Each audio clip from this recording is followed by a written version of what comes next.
This is Cine Script, where movies get retold, scene by scene. At the beginning of the film, we see the main character named Eddie Morra, a failed writer who dreams of that very book capable of making him famous and rich. He spends all his time writing it, and for several weeks now, he's been experiencing writer's block and can't write even a couple of pages because all his thoughts hit an invisible wall beyond which there's nothing but emptiness. Later, he meets with his girlfriend, who says she wants to break up with him. She's tired of paying his bills and hopes for better. Eddie himself was sure everything was fine between them, and that one day they would get married. Cleaning lady, bank. But Lindy is adamant and believes everything is over between them. Devastated by this news, Eddie leaves the cafe and on the street runs into his ex-wife's brother, named Vernon. He immediately notes that the guy looks homeless, and Eddie, trying to save face, assures him he has a contract and is completely immersed in work with no time for himself.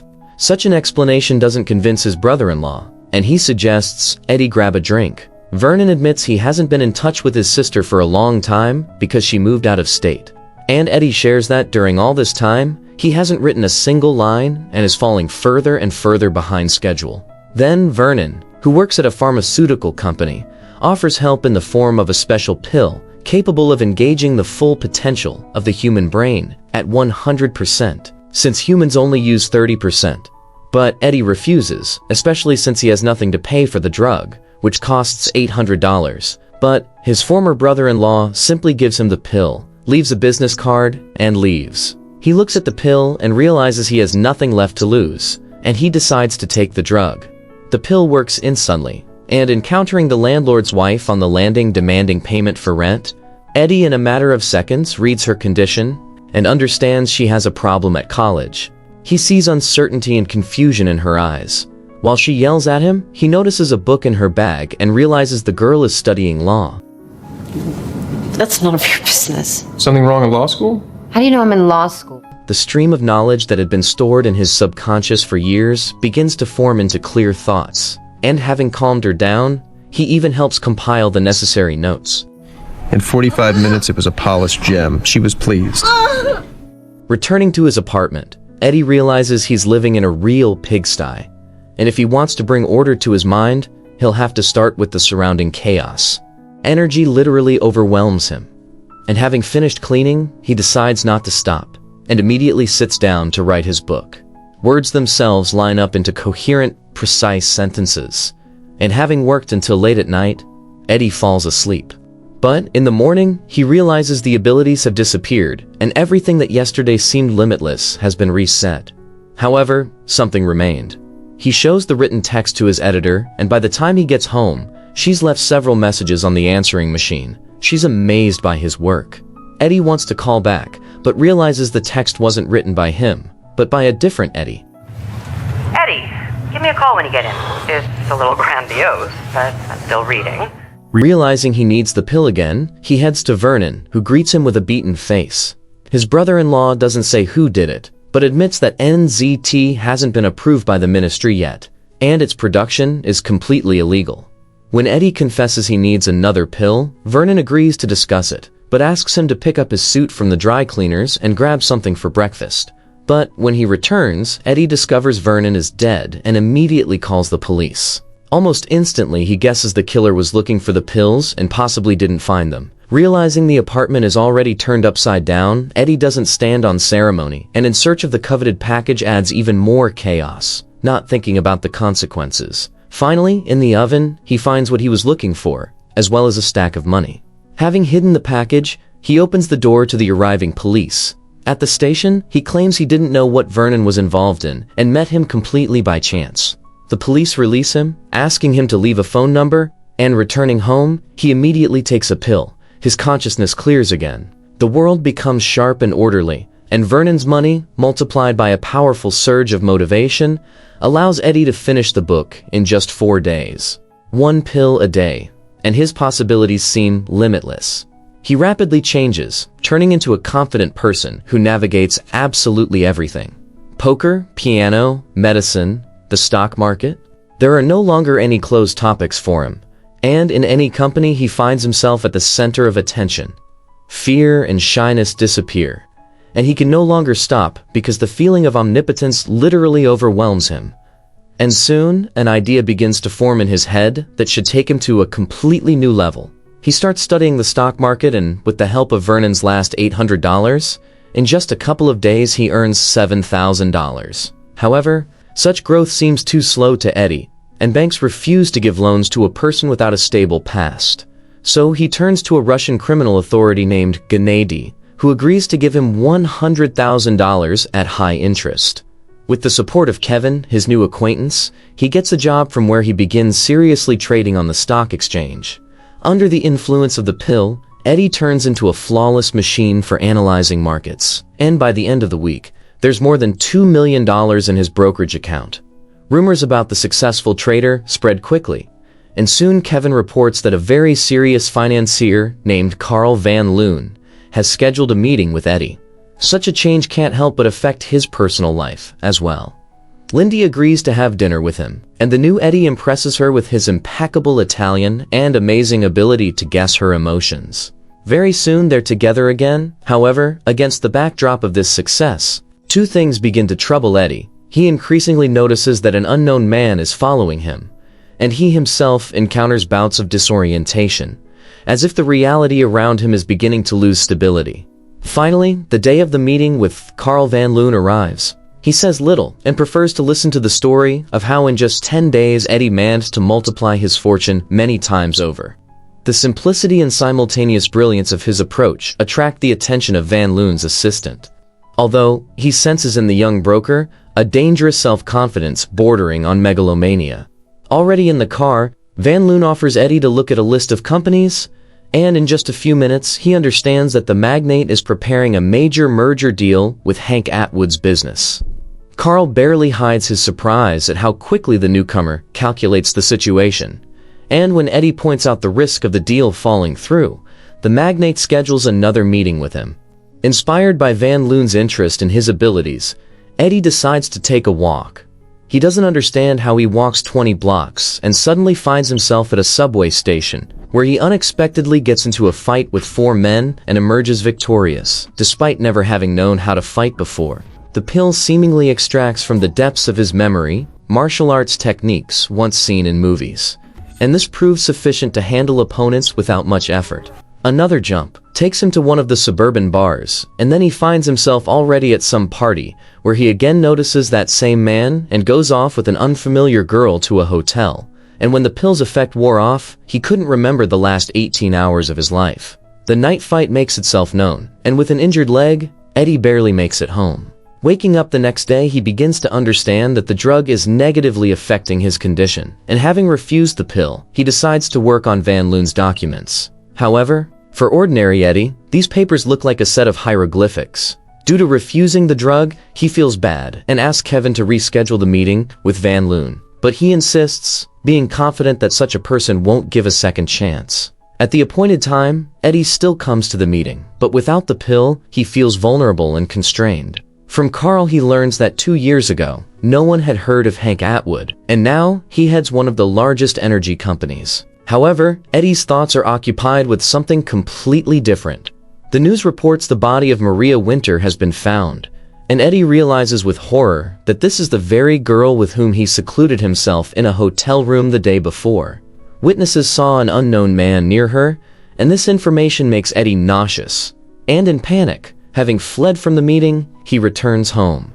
Melissa's call puts everything in its place. She warns him about the danger of the pills, and Eddie asks her for a meeting. Sitting in the park, Eddie decides to call Vernon's clients, but very quickly realizes that most of them have either died or ended up in the hospital. When he dials the next number, the call rings very close by, and he recognizes the man who's been following him all this time. Realizing who's calling him, the man rushes after Eddie, but he manages to escape.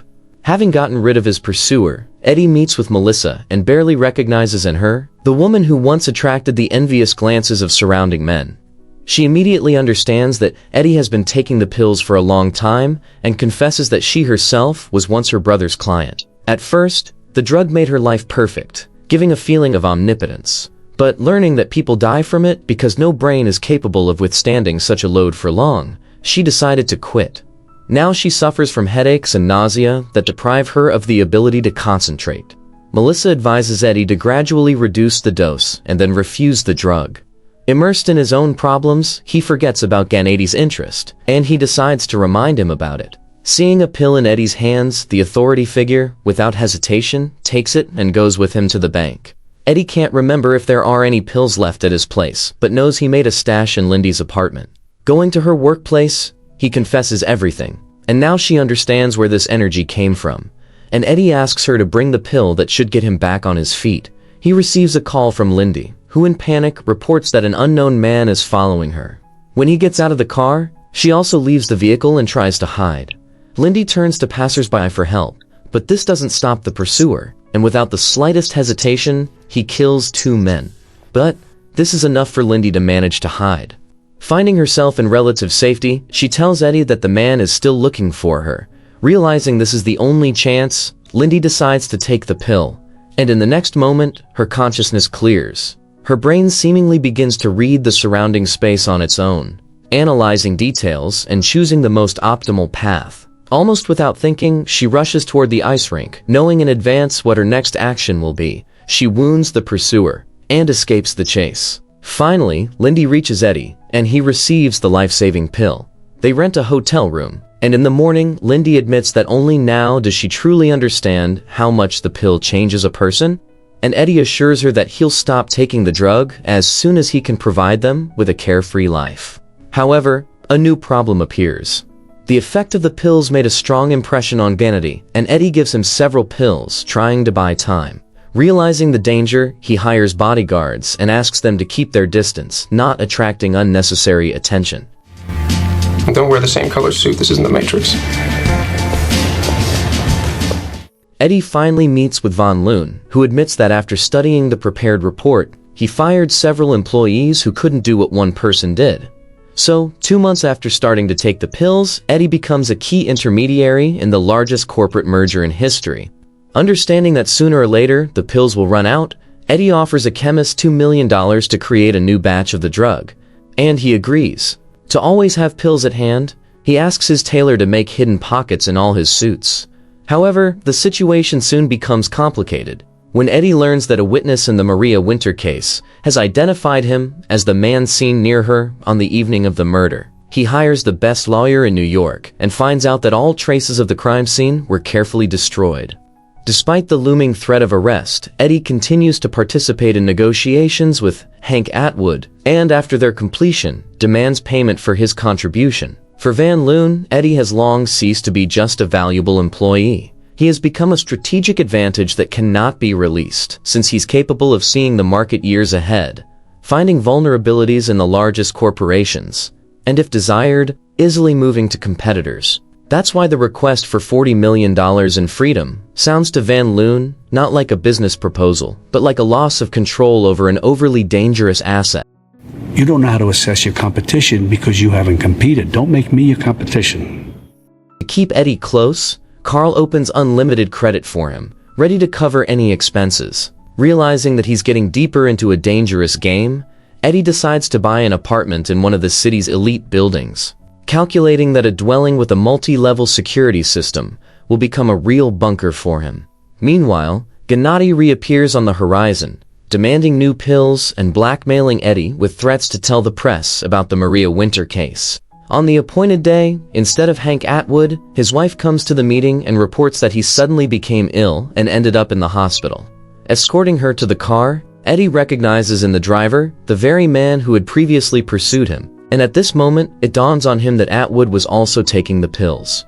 During the identification procedure, Morris Brandt selects people who look as similar to Eddie as possible, and the witness behind the glass gets confused in his testimony, never managing to point to the person he saw on the evening of the murder. For Eddie, everything ends well, and having taken his jacket from Morris, he goes to Carl, from whom he learns that Atwood has fallen into a coma. This news makes Eddie remember that he himself missed taking a pill, and secluding himself in the restroom, he discovers that his stash is empty.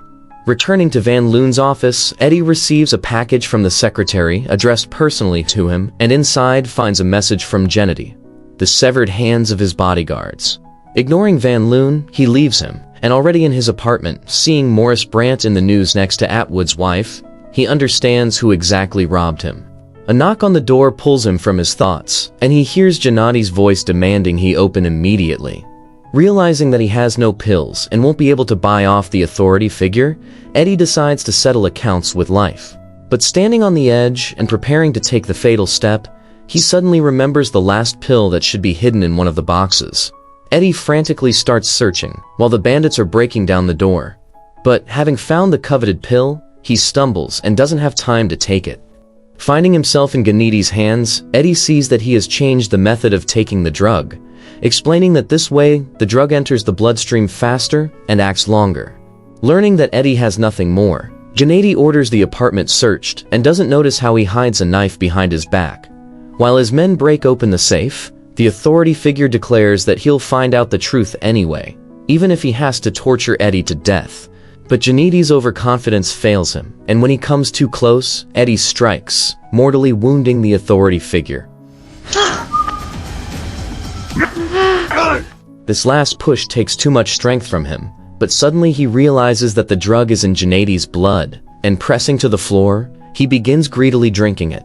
The drug immediately begins to work, producing the already familiar effect. Consciousness clears, thoughts again line up in perfect sequence, and a clear plan forms in Eddie's head.